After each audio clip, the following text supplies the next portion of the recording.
ವೀಕ್ಷಕರಿಗೆಲ್ಲ ನಮಸ್ಕಾರ. Welcome to my YouTube channel. Karna ಧಾರಾವಾಹಿಯು ಇತ್ತೀಚೆಗಷ್ಟೇ ಪ್ರಸಾರ ಕಂಡಿದ್ರು ಕೂಡ ತುಂಬಾನೇ ಜನಪ್ರಿಯತೆ ಮತ್ತು ತುಂಬಾನೇ ಸದ್ದು ಮಾಡ್ತಿರುವಂತಹ ಧಾರಾವಾಹಿ ಅಂತಾನೆ ಹೇಳ್ಬೋದು. ಇನ್ನು ಕರ್ಣ ಧಾರಾವಾಹಿಯಲ್ಲಿ ಕರ್ಣ ಪ್ರಸಿದ್ಧ ಸ್ತ್ರೀರೋಗ ತಜ್ಞ, ಎಂಥ ಕ್ರಿಟಿಕಲ್ ಹೆರಿಗೆಯನ್ನಾದರೂ ಸರಿ ಸುಲಭವಾಗಿ ಮಾಡಿಸಬಲ್ಲಷ್ಟು ಪರಿಣಿತ. ಮಧ್ಯ ರಸ್ತೆಯಲ್ಲಿ ಆಂಬ್ಯುಲೆನ್ಸ್ನಲ್ಲಿಯೇ ಹೆರಿಗೆ ಮಾಡಿಸಿದ ದೃಶ್ಯದಿಂದಲೇ ಕರ್ಣ ಸೀರಿಯಲ್ ಶುರುವಾಗಿತ್ತು. ಇದೀಗ ಇನ್ನೊಂದು ಪ್ರೋಮೋ ಕೂಡ ರಿಲೀಸ್ ಮಾಡಲಾಗಿದ್ದು, ಅದರಲ್ಲಿ ಕೂಡ ಡಾಕ್ಟರ್ ಕರ್ಣ 2 ಸಿಸೇರಿಯನ್ ಅನ್ನು ಏಕಕಾಲದಲ್ಲಿ ಮಾಡಿಸಿದ್ದಾರೆ. ಇನ್ನು ಕರ್ಣ ಸೀರಿಯಲ್ ಪ್ರಸಾರ ಶುರುವಾಗಿದ್ದು ಕತೆ ಡಿಫ್ರೆಂಟ್ ಆಗಿ ಹೋಗ್ತಾ ಇದೆ. ಕರ್ಣನ ತಮ್ಮ ಮನೆ ಮಗನಂತೆ ಪ್ರೇಕ್ಷಕರು ಒಪ್ಪಿಕೊಂಡಿದ್ದಾರೆ. ಕರ್ಣ ತುಂಬು ಕುಟುಂಬದ ಹುಡುಗನೇ ಆದರೂ ಕೂಡ ಅಜ್ಜಿಯನ್ನು ಹೊರತಾಗಿಸಿ ಅವನನ್ನು ಪ್ರೀತಿ ಮಾಡುವವರು ಯಾರೂ ಇಲ್ಲ. ಅವನ ಅಪ್ಪನಂತೂ ಮಗನನ್ನು ಕಂಡರೆ ಕಿಡಿಕಾರುತ್ತಾರೆ. ಅಷ್ಟೇ ಯಾಕೆ, ಮಗನ ಬಳಿ ಮದುವೆನೇ ಆಗೋ ಹಾಗಿಲ್ಲ ಎಂಬ ಅಗ್ರಿಮೆಂಟ್ ಕೂಡ ಬರೆಸಿಕೊಂಡಾಗಿದೆ. ಆದರೆ ಇಲ್ಲಿ ಅಜ್ಜಿಗೆ ಮೊಮ್ಮಗ ಕರ್ಣನ ಮದುವೆ ನೋಡಲೇಬೇಕು ಎಂಬ ಬಯಕೆಯಂತೂ ಇದ್ದೇ ಇದೆ.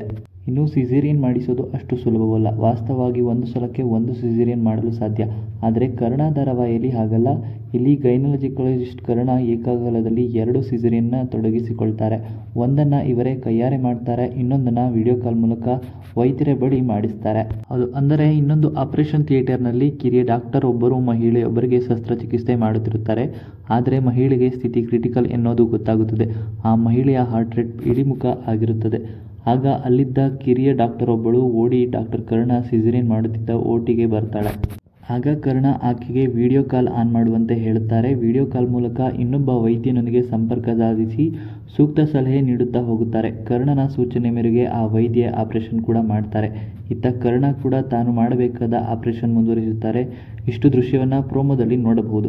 ಆದರೆ ಇದು ನೈಜವಾಗಿ ಸಾಧ್ಯವಿಲ್ಲ. ಕರ್ಣ ಸೀರಿಯಲ್ನಲ್ಲಿ ಡಾಕ್ಟರ್ ಕರ್ಣ ಒಂಥರ ಮ್ಯಾಜಿಕ್ ಮಾಡೋ ವೈದ್ಯ ಆಗಿರೋದ್ರಿಂದ ಇದೆಲ್ಲ ಸಾಧ್ಯ ಅಂತಲೇ ಹೇಳ್ಬೋದು. ಇನ್ನು ಈ ವಿಡಿಯೋ ನಿಮಗೆ ಇಷ್ಟ ಆಯಿತು ಅಂದರೆ ವಿಡಿಯೋಗೆ ಲೈಕ್ ಮಾಡಿ. ಇದೇ ರೀತಿಯ ಇನ್ನಷ್ಟು ಹೆಚ್ಚಿನ ವಿಡಿಯೋಗಳಿಗಾಗಿ ನಮ್ಮ ಚಾನಲ್ಗೆ ಸಬ್ಸ್ಕ್ರೈಬ್ ಮಾಡಿ. ಹಾಗೆ ಕರ್ಣ ಧಾರಾವಾಹಿ ಬಗ್ಗೆ ನಿಮ್ಮ ಅನಿಸಿಕೆಯನ್ನು ಕಮೆಂಟ್ ಮೂಲಕ ಕಮೆಂಟ್ ಮಾಡಿ ತಿಳಿಸಿ.